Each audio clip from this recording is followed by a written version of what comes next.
Chers Salominois, mes très chers amis, en cette période de l'année, traditionnellement, j'ai le plaisir à vous donner rendez-vous à la salle Pierre de Coubertin pour vous adresser mes vœux et vous présenter les grandes réalisations qui ont lieu durant l'année écoulée. La crise sanitaire liée à la Covid-19 nous oblige à éviter les grands rassemblements. Et par conséquent, c'est à distance, sous ce format numérique, que je vous adresse à toutes et à tous mes meilleurs vœux. Et ce, au nom du conseil municipal majoritaire que j'ai l'honneur de représenter. Des vœux de santé avant tout, et j'ai une pensée émue et sincère pour toutes celles et ceux qui ont été endeuillés par ce terrible virus qui marque l'histoire. J'adresse également mes vœux de prompt rétablissement à toutes celles et ceux qui ont contracté une forme symptomatique plus ou moins grave. Nous devons, toutes et tous, tenir bon, nous battre, respecter les règles sanitaires tant que le vaccin n'est pas disponible, et ce à grande échelle. Je ne polémiquerai pas sur la gestion de la campagne vaccinale. J'espère surtout que nous pouvons toutes et tous nous protéger le plus rapidement possible face à ce fléau. J'ai d'ailleurs, d'ores et déjà et depuis la fin de l'année dernière, proposé aux autorités préfectorales la mise à disposition d'une salle pour pouvoir vacciner massivement. Je veux vous adresser également des vœux de bonheur et d'épanouissement malgré les circonstances. Que vous puissiez, en famille, entouré de vos amis, trouver des poches de bonheur, de sérénité et de complicité partagées. Ces moments sont précieux et ils doivent demeurer vivants dans nos vies quotidiennes. Surtout en ces heures où la morosité peut facilement nous gagner et nous ronger. Des vœux de réussite aussi dans vos projets, tant professionnels que personnels. Réussite dans vos études pour les plus jeunes, même si je sais que les difficultés qui sont les vôtres, avec des cours à distance et des programmes fortement chamboulés. Des vœux surtout de solidarité, qui doit être le maître mot en ces heures incertaines. Solidarité avec les familles les plus touchées par la crise. Solidarité avec ces milliers de salariés qui se battent pour sauver leurs emplois. Solidarité avec nos soignants, héroïques, en première ligne, et toutes celles et ceux qui ne comptent ni leurs heures, ni leurs efforts pour sauver des vies, pour encadrer et soigner nos aînés, pour faire vivre le service public plus indispensable que jamais.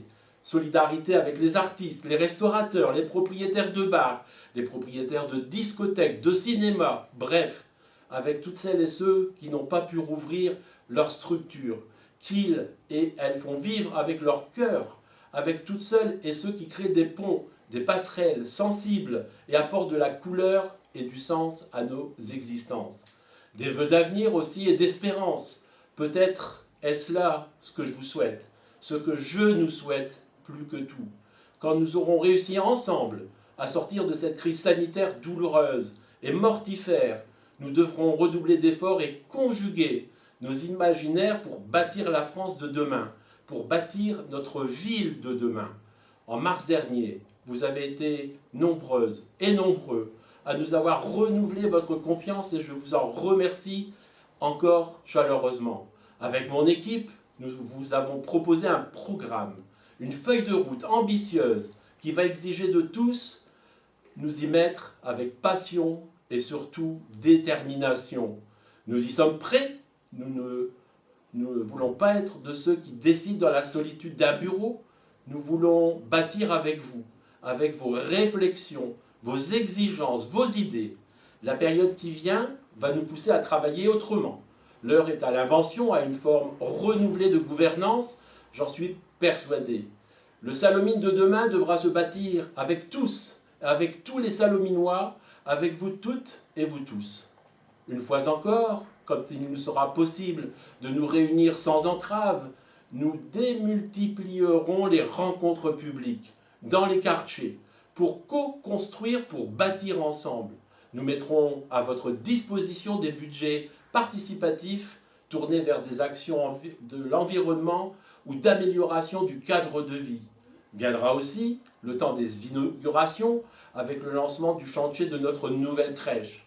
Magnifique et posée dans un écrin de verdure exceptionnel ou encore, je l'espère, d'un nouveau complexe omnisport flambant neuf que nous penserons avec l'ensemble des associations sportives de la ville pour répondre au mieux aux besoins de tous. Bref, vous le voyez, nous trépignons d'impatience de pouvoir lancer tous ces chantiers, de pouvoir nous mettre au travail avec vous, mais nous ne pouvons pas brûler les étapes. Il nous faut aujourd'hui protéger les plus fragiles, les plus vulnérables et proposer des services qui vous sont utiles au quotidien. Lors des vacances qui viennent de s'achever, nous avons maintenu nos centres de loisirs en développant un protocole sanitaire exigeant et nous avons ainsi pu accueillir presque 200 enfants et adolescents sur nos structures. Nous avons garanti en toute période la continuité du service public, avons inventé des rendez-vous numériques à la Maison de l'Art et de la Communication, aussi bien à la médiathèque que pour les cours de musique ou encore de danse. Nous avons déployé les moyens nécessaires pour garantir la sécurité de nos enfants dans les écoles et les cantines. Je veux à ce titre saluer et remercier les agents de la collectivité qui ont été à la hauteur de l'enjeu de la période, qui ont fait preuve d'engagement et d'inventivité pour maintenir un haut niveau de service. Vous retrouverez sur la page Facebook de la ville et sur la mienne, sur notre site internet et d'ici quelques jours dans une lettre du maire, l'ensemble des dispositifs que nous avons créés en cette période de crise sanitaire. Vous verrez que nous n'avons pas chômé, que nous avons, à la mesure de nos moyens, maintenu les services dont vous avez besoin, et cela au quotidien. C'était mon exigence absolue, et je crois que nous y sommes parvenus. Voilà, chers amis, ce que je voulais vous dire en cette période de cette nouvelle année qui commence. Une année certes difficile, plongée aux aurores dans une brume épaisse. Une année à la fois inquiétante mais aussi pleine d'espoir. L'espoir bien sûr de sortir enfin de ce cauchemar grâce au vaccin. L'espoir de retrouver une forme de normalité dans nos relations sociales. De pouvoir retrouver la chaleur et l'enthousiasme des salles de concert et de spectacle. De tous ces lieux de vivre ensemble indispensables à notre épanouissement tant personnel que collectif. C'est sur cette note d'espoir que je vais vous laisser car, comme on dit, le poète, le poète, vivre sans espoir, c'est cesser de vivre. Bonne année à toutes et à tous et à très vite pour de nouvelles et palpitantes aventures. Vive l'espoir, vive l'avenir en commun et surtout, vive Salomine.